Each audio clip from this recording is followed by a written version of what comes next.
블라디미르 푸틴은 러시아의 무적 공군력에 대해 세계에 수년간 이야기했습니다. 여러 면에서 정말 새로운 기계입니다. 조작하기가 더 쉽습니다. 육안으로도 볼 수 있습니다. 매우 신뢰할 수 있습니다. 초음속 미사일과 두려움 없는 대담한 조종사들. 그러나 초강대국의 환상은 시베리아의 얼어붙은 추위 속에서 이바노보 호수의 깊은 곳에서 다게스탄의 카스피해 해안에서 그리고 카렐리아의 하늘에서 무너졌다. 이것은 러시아 공군 Su-30 전투기의 잔해입니다. 소셜미디어에 유출된 이 비극적인 이미지들은 2명의 러시아 조종사가 목숨을 잃었다는 것을 보여줍니다. 그러나 이것은 적의 공격이나 조종사의 실수가 아니었습니다. 원인은 푸틴이 벌인 치명적인 러시안 룰렛 게임이었습니다. 그리고 이것은 모든 러시아 항공 교량을 완전히 차단하려고 했습니다. 이제 전투기는 훈련 중에도 손실되고 있으며 군용 헬리콥터는 공중에 머물 수 없고 거대한 화물기는 호수에 추락하고 있습니다. 두려움이 없다고 했던 러시아 조종사들은 이제 조종석에 들어가기를 거부하고 있습니다. 정비 부족으로 인해 러시아 항공기가 비행하는 관으로 변했기 때문입니다. 소셜미디어에 유출된 이미지는 이것에 그치지 않습니다. 보세요, 여기는 21세기 러시아입니다. 이 이미지에서 수십 명의 러시아 군인들이 핵무기 보유 초강대국의 기술이 아닌 그들의 몸을 사용하여 활투로에서 100톤짜리 IL-76 화물기를 움직이고 있습니다. 이 붕괴는 단순한 물류 문제나 일시적인 부품 부족이 아닙니다. 이것은 러시아 군사 및 민간 항공의 기관 고장입니다. 증거는 러시아 깊숙한 곳 이바노보 상공에서 나왔습니다. 12월 9일 러시아 군사 물류력의 가장 위대한 상징 중 하나가 전장에서가 아닌 자국의 빗마당에서 비극적으로 사라졌습니다. 세계에서 가장 큰 터보프롭 수송기이자 소련 공학의 거대한 유산인 안토노프 AN-22호가 이바노보 근처 오보드스코의 댐 근처에서 추락했습니다. 오픈소스 정보 데이터와 기술 분석은 이 추락 사고 뒤에 있는 2가지 치명적인 진실을 드러냅니다. 오만과 취약성. 이 51년 된 항공기는 우크라이나산 엔진과 부품에 의존하고 있었기 때문입니다. 러시아는 이 엔진을 공급할 수 없었음에도 불구하고 항공기를 지상에 두지 않고 계속 운항했습니다. 이제 2025년 11월에 소셜미디어에서 화제가 된 이 이미지들을 자세히 살펴보세요. 이것은 러시아 KA-226 헬리콥터입니다. 이 헬리콥터가 비극적으로 다게스탄에서 추락했을 때 안에 누가 있었는지 아십니까? 수호이와 미그 항공기를 위한 지상 제어, 진단 시스템 및 기타 중요한 장비를 개발한 러시아 최고 수준의 엔지니어들. 이제 그들이 개발한 시스템의 물류를 보장하는 동안 그들이 타고 있던 차량의 기술적 부적합으로 인해 목숨을 잃었습니다. 이것은 사보타주가 아닙니다. 이것은 시스템이 스스로를 소비하는 카니발리제이션 과정입니다. 이 군사 붕괴는 대중에게 숨길 수 있습니다. 국가 기밀로 은폐될 수 있습니다. 그러나 2025년 11월 15일 러시아 항공의 수호이 슈퍼제트 100 항공기에서 일어난 일을 숨길 수 없었습니다. 수호이 슈퍼제트 100 항공기의 엔진이 공중에서 분해되어 90명의 승객 앞에서 발생했습니다. 공포에 질린 승객들이 기록한 영상은 러시아산 기술의 진정한 상태를 보여주었습니다. 얼마나 무서운 일인가요? 안전이 보장되지 않는 항공기를 파야 하고 그 순간들을 기록하고 있습니다. 그러나 그 90명의 승객만큼 운이 좋지 않은 사람들도 있었습니다. 러시아 하늘에서는 더 이상 항공 규칙이 지배하는 것이 아니라 무자비한 러시안 룰렛이 지배합니다. 그리고 이 게임에서 방아쇠를 당기는 것은 바로 크렘린입니다. 러시아 민간 및 군사 항공의 붕괴는 기술적 식인주의의 체계적인 과정에 불가피한 결과입니다. 서방 제재 초기 크렘린 대변인들은 카메라 앞에서 미소를 지으며 말했습니다. 우리는 아무 일도 없을 것입니다. 우리만의 비행기를 만들 것입니다. 그러나 오늘날 정답고 문이 열릴 때 방문객을 맞이하는 장면은 산업고고학의 한상견입니다. 러시아의 수입 대체 정책의 주력으로 기대되었던 MC-21 프로그램은 완전한 실패로 돌아갔습니다. 이 프로젝트는 2009년부터 진행되어 왔으며 서방 부품의 차단으로 인해 갇혀 있습니다. 2026년 1월 현재 보고서에 따르면 전문가 의견에 의하면 양산은 2027년까지 연기되었고 인도는 2030년까지 지연되었습니다. PD-14 엔진의 인증 절차조차 완료되지 않았습니다. 이르쿠츠크 공장은 숙련된 인력과 부품 공급 부족으로 마비 상태에 있습니다. 크렘린은 2030년까지 72대의 항공기를 목표로 하고 있지만 현실적인 추정치는 이 숫자가 20대에도 미치지 못할 것이라고 속삭입니다. 심지어 중국산 부품도 이 접차를 메우기에 충분하지 않습니다. 이 무력감의 소용돌이 속에서 모스크바는 소련 시대의 계획을 선반에서 떠냈습니다. Tu-204, Tu-214, 그리고 Il-96과 같은 금속 더미들은 현대 항공 표준에 비해 30년 비춰져 있지만 새로운 국내 항공기라는 이름으로 출시되고 있습니다. 12대의 항공기가 2026년에서 2027년 사이에 창고에서 꺼내져 서비스에 투입될 예정입니다. 그러나 이것은 복귀가 아닙니다. 이는 붕괴입니다. 이 25에서 30년 된 항공기는 3명의 조종사가 필요한 비행 박물관이며 현대적인 항법 시스템이 없고 유지비가 천문학적입니다. 민간 항공 전문가들과 용감한 일부 러시아 조종사들은 이러한 항공기를 상업 비행에 사용하는 것이 자살 행위나 다름없다고 속삭입니다. 상황의 심각성은 러시아 최대 민간 항공사 중 하나인 S7 항공이 겪고 있는 위기로 설명됩니다. 이 회사는 엔진 문제로 인해 에어버스 A320, A321 네어 기종의 상당 부분을 운항 중단해야 했습니다. 이 항공기는 세계에서 가장 신뢰할 수 있는 것으로 여겨지는 미국산 프레튼 휘트니 엔진을 사용했습니다. 그러나 제재로 인해 이 엔진은 정비를 받을 수 없고 고온 부품을 교체할 수 없습니다. 모스크바의 가장 바쁜 공항에서는 날개가 제거되고 엔진이 분해된 수십 대의 현대식 항공기가 유령처럼 기다리고 있습니다. 이 항공기는 전멸되었습니다. 무엇이 그들을 대체하고 있습니까? 40년 된 소련 설계입니다. 네브윙스와 같은 항공사는 이러한 비효율적인 항공기를 항공기에 추가하도록 국가에 의해 강요받고 있습니다. 이것은 상업적 결정이 아니라 정치적 강요입니다. 기술적 관점에서 볼 때 이러한 오래된 항공기의 가장 큰 위험은 단지 나이뿐만 아니라 생산 품질입니다. 러시아 항공산업은 수년 전 대량 생산 능력을 이뤘습니다. 오늘날 새로 생산되는 PU-214기는 실제로 소련 시대에 남겨진 미완성 동체를 개조하여 만들어집니다. 공장에는 자격을 갖춘 인력이 없습니다. 대부분의 엔지니어가 전선으로 보내지거나 해외로 도망쳤기 때문입니다. 이 항공기는 금속 피로 분석 없이 하늘로 날아오르고 현대 안전 인증 절차를 우회하여 매번 이륙할 때마다 수백 명의 승객의 생명을 걸고 도박을 하는 것입니다. 푸틴의 교통부는 2025년 10월 7일에 항공사고가 39% 감소했다고 주장하는 터무니없는 성명을 발표했습니다. 그러나 10월 14일에 독립항공보고서는 정확히 반대의 사실을 밝혀냈습니다. 치명적인 사고율이 충격적인 440% 증가한 것으로 문성화되었습니다. 그러나 가장 치명적인 타격은 내부에서 왔다. 국가의 자체 감독 기관인 아로에스트란스나쪼는 교통부와 완전히 모순되는 발표를 하며 우려스러운 안전 추세로 인해 성함이 잠겨 러시아 항공사에 대한 긴급 점검을 시작했다고 밝혔다. 비행기 추락 사고가 발생하면 생존 가능성은 골든아워로 알려진 중요한 첫 번째 60분 내에 구조되는 것에 달려 있습니다. 그러나 푸틴의 전쟁 경제가 민간 항공뿐만 아니라 국가의 수색 및 구조 체계도 무너뜨렸기 때문에 이 규칙은 이제 러시아에서는 적용되지 않습니다. 우리가 받은 최신 데이터와 심지어 크렘린의 우호적인 언론 매체들도 인정할 수밖에 없었던 보고서는 끔찍한 진실을 드러냅니다. 러시아의 수색 및 구조센터 중 3분의 1은 항공기나 헬리콥터가 부족합니다. 마음속에 지도를 그려보세요. 러시아는 면적 기준으로 세계에서 가장 큰 나라입니다. 끝없이 펼쳐진 시베리아의 파이가 숲, 오랄 산맥에 넘을 수 없는 봉우리, 북극권에 얼어붙은 빙하. 이 지역들에서 항공기가 비상 착륙하거나 추락할 경우 공중 구조는 사치가 아니라 생존의 유일한 기회입니다. 그러나 지금 캄차카에서 아르한겔스크까지 펼쳐진 광대한 지리적 지역에는 무선 호출에 응답할 수 있는 구조 함대가 없습니다.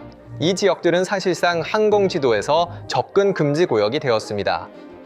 모스크바에서 블라디보스토크로 비행하는 승객들은 그들 아래 수천 킬로미터의 공허함이 실제로는 묘지처럼 조용하다는 것을 알지 못합니다. 그렇다면 우리는 어떻게 이 지경에 이르게 되었을까요? 그 답은 정권의 상업적 정당성 위기에 있습니다. 러시아에서는 수색 및 구조 서비스가 일반적으로 국가와 민간 항공사 간의 계약을 통해 시행됩니다. 국가는 특정 공항에 대기 중인 BND와 헬리콥터를 유지하기 위해 기업에 비용을 지불합니다. 그러나 루블화의 붕괴, 치솟는 인플레이션, 그리고 급등하는 부품 비용으로 인해 이 시스템은 붕괴되었습니다. 인플레이션이 10%에 도달하고 2025년 GDP 성장률이 1%로 급락한 환경에서 로사비아치아는 이러한 서비스에 대해 기업들에게 터무니없는 금액을 제한하고 있습니다. 예를 들어 AN-21 항공기나 Mi-8 헬리콥터를 대기 상태로 유지하는 월 비용은 약 800만 루블입니다. 그러나 국가는 단지 630만 루블만을 제한하고 있습니다. 그 차액은 회사의 주머니에서 나와야 하며 이것이 조용한 상업적 반란이 시작되는 지점입니다. 애국적인 연설은 회사의 대차대조표에 있는 적자선을 지울 수 없습니다. 민간 항공사들은 13개 지역에서 두가가 개설한 입찰에 참여하기를 거부했습니다. 이것은 푸틴 정권의 굴욕적인 타격입니다. 국가는 나를 위해 손해를 보라고 말하고 기업들은 아니 우리는 망할 것이다 라고 응답합니다. 이 상황은 전쟁의 전선뿐만 아니라 국가의 운영 메커니즘에서도 완전한 혼란을 초래했음을 증명합니다. 수익성이 없거나 심지어 파산에 이를 계약을 체결하지 않음으로써 기업들은 국가에 대한 소극적인 저항을 보여주고 있습니다. 그러면 어떻게 될까요? 입찰이 취소되고 정비 초소는 비어 있으며 그 중요한 지역의 영공 보완은 완전히 중단됩니다. 이 상황의 인간적 측면은 무섭습니다. 12월 9일 이바노보 상공에서 러시아 군사력의 마지막이자 가장 위대한 상징 중 하나가 비극적으로 추락했습니다. 크렘린은 당황하여 이 51년 된 항공기가 정기 정비 후 시험 비행을 하고 있었다고 주장했습니다. 그러나 탑승한 7명 모두 사망했습니다.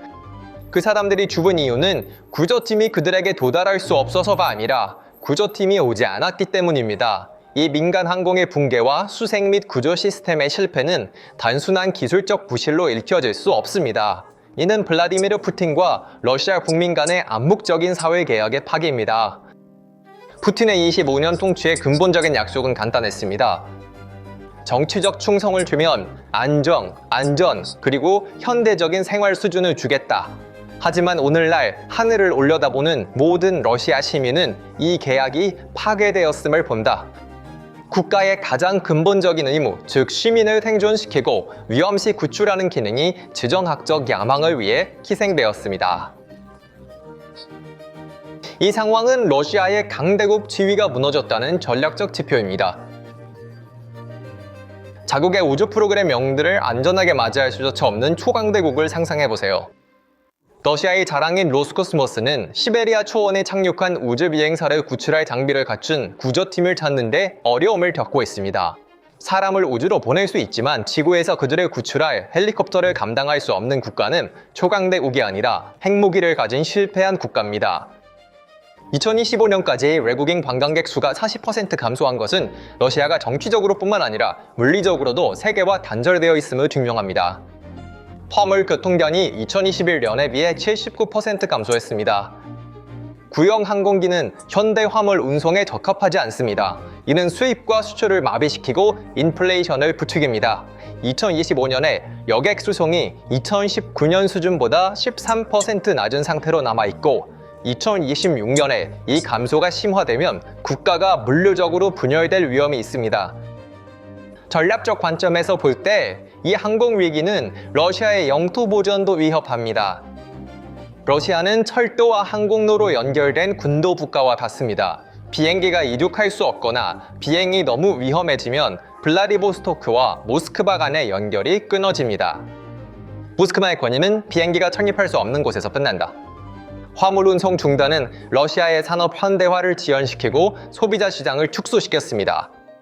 현재 러시아의 외딴 지역들은 사실상 중앙정부로부터 분리되고 있습니다. 의약품이 도달할 수 없고 백신이 도달할 수 없고 신선한 식품이 도달할 수 없습니다. 서방에서 올 수 없는 중요한 부품들이 러시아의 민간 자동차 및 기계 공장을 가동 불능 상태로 만들고 있습니다. 이는 실업자 수의 큰 증가를 의미합니다. 푸틴에게 물류는 러시아의 지리적 악몽입니다. 마이크로칩, 정밀 센서, 항공 전자장치와 같은 이중 용도 기술은 전쟁 기계의 두뇌로 항공으로 운송되어야 합니다. 이 공급망의 혼란은 무기 시스템의 유지 보수 및 수리 시간을 연장시킬 것입니다. 이는 전선에서 러시아 군대의 작전 효율성을 직접적으로 감소시킬 것입니다. 이 위기는 러시아뿐만 아니라 러시아를 통해 무역하는 우호국에도 타격을 주었습니다. 중국과 한국 같은 기술 대기업들은 러시아 연공과 화물 회사를 이용해 유럽으로 상품을 보냈습니다. 이제 그 경로가 닫혔습니다. 베이징의 수출업자들은 훨씬 더 길고 비싼 남쪽 경로로 상품을 보내야 합니다. 그래서 푸틴의 전쟁은 그의 가장 큰 동맹국인 중국에게도 비용을 초래하고 있습니다. 동맹국에 대해 말하자면 상황이 너무 악화되어 러시아와 사업을 하려는 사람들조차 피해를 보고 있습니다. 남아프리카를 보세요. 러시아 화물기가 착륙하도록 허용했다는 이유만으로 미국으로부터 2차 위협을 받았습니다. 터키, 중앙아시아 공화국들 모두 긴장하고 있습니다. 푸틴은 자신의 경제만 침몰시키는 것이 아니라 그를 지지하려는 모든 사람들을 그 수렁으로 끌어들이고 있습니다. 그래서 이제는 우정의 문제가 아니라 위험 분석의 문제입니다. 그리고 분석 결과는 이렇습니다. 푸틴과 사업을 하는 것은 파산의 위험이 있습니다. 이 위험은 러시아를 서서히 질식시키고 현대 세계로부터 고립시키고 있습니다. 이란의 예가 자주 인용됩니다. 이란도 수년간 제재해 비행기를 운항했습니다. 그러나 러시아의 상황은 훨씬 더 심각합니다. 이란의 규모, 지리적 어려움, 전쟁에 소모된 자원의 양은 러시아와 비교할 수 없습니다. 러시아는 거대한 전쟁 기계를 유지하기 위해 민간 인프라를 소모하고 있습니다. 이 자기 파괴는 지속 가능하지 않습니다. 어느 순간 중요한 시스템이 완전히 붕괴될 것입니다. 조종사, 엔지니어, 항공사의 조용한 외침은 사실 다가오는 재앙의 전조입니다. 이러한 체계적 붕괴는 전장에서의 패배보다 훨씬 더 깊고 영구적으로 국가에 대한 대중의 신뢰를 흔들고 있습니다. 이번에는 적이 국경에 있는 것이 아니라 당신이 탑승한 비행기의 엔진에 열리지 않는 착륙 장치에 오지 않는 구조 헬리콥터에 있습니다. 전략적 체스판에서 가장 고통스러운 부분은 푸틴의 경제적 독립 주장이 중국에 대한 완전한 의존으로 변했다는 것입니다. 러시아는 이제 가장 간단한 항공 부품조차 베이징에 의존하고 있습니다. 이 상황은 러시아의 주권을 명목상으로만 남기고 나라를 원자재 창고와 기술 위성 국가로 전락시킵니다. 정치적으로 이러한 약점은 국민들 사이에서 정권의 정당성에 대한 깊은 의문을 촉발합니다. 2026년으로 접어들면서 예상되는 사고율 증가가 거리로 번질 수 있으며 체제에 대한 내부 불만을 부채질할 수 있습니다. 푸틴이 럭홀과 같은 외국 자산을 국유화하여 구멍을 메우려 하지만 외국인 투자의 완전한 철수는 미래 회복의 가능성을 완전히 없앱니다. 이 민간 항공의 붕괴와 수색 및 구조 시스템의 실패는 단순한 기술적 부실로 읽힐 수 없습니다. 이는 블라디미르 푸틴과 러시아 국민 간의 묵시적 사회 계약의 파기입니다. 푸틴의 25년 통치의 근본적인 약속은 간단했습니다. 정치적 충성을 주면 안정, 안전, 그리고 현대적인 생활 수준을 제공하겠다는 것이었습니다. 하지만 오늘날 하늘을 올려다보는 모든 러시아 시민은 이 계약이 파괴되었음을 봅니다.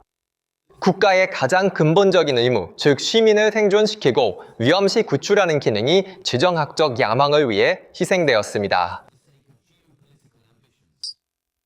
이 상황은 러시아의 강대국 지위가 무너졌다는 전략적 지표입니다. 자국의 우주 프로그램 영웅들을 안전하게 맞이할 수조차 없는 초강대국을 상상해보세요. 러시아의 자랑인 로스코스모스는 시베리아 초원에 착륙한 우주 비행사를 구출할 장비를 갖춘 구조팀을 찾는데 어려움을 겪고 있습니다. 사람을 우주로 보낼 수 있지만 지구에서 그들을 구출할 헬리콥터를 감당할 수 없는 국가는 초강대국이 아니라 핵무기를 가진 실패한 국가입니다. 2025년까지 외국인 관광객 수가 40% 감소한 것은 러시아가 정치적으로 뿐만 아니라 물리적으로도 세계와 단절되어 있음을 증명합니다. 화물 교통량이 2021년에 비해 79% 감소했습니다. 오래된 항공기는 현대 화물 운송에 적합하지 않습니다. 이는 수입과 수출을 마비시키고 인플레이션을 부추깁니다. 2025년에 여객 수송량이 2019년 수준보다 13% 낮게 유지되고 이 감소가 2026년에 심화되면서 국가가 물리적으로 분열될 위험이 있습니다. 전략적 관점에서 이 항공위기는 러시아의 영토적 통합성도 위협합니다. 러시아는 철도와 항공로로 연결된 군도 국가와 같습니다. 비행기가 이륙할 수 없거나 비행이 너무 위험해지면 블라디보스토크와 모스크바 간의 연결이 끊어집니다. 모스크바의 권한은 비행기가 착륙할 수 없는 곳에서 끝납니다. 화물 운송의 중단은 러시아의 산업 현대화를 멈추게 하고 소비자 시장을 축소시켰습니다. 현재 러시아의 외딴 지역들은 사실상 중앙정부로부터 분리되고 있습니다. 의약품이 그들에게 도달할 수 없습니다. 백신이 그들에게 도달할 수 없습니다. 신선한 식품이 그들에게 도달할 수 없습니다. 식품이 그들에게 도달할 수 없습니다. 식품이 그들에게 도달할 수 없습니다.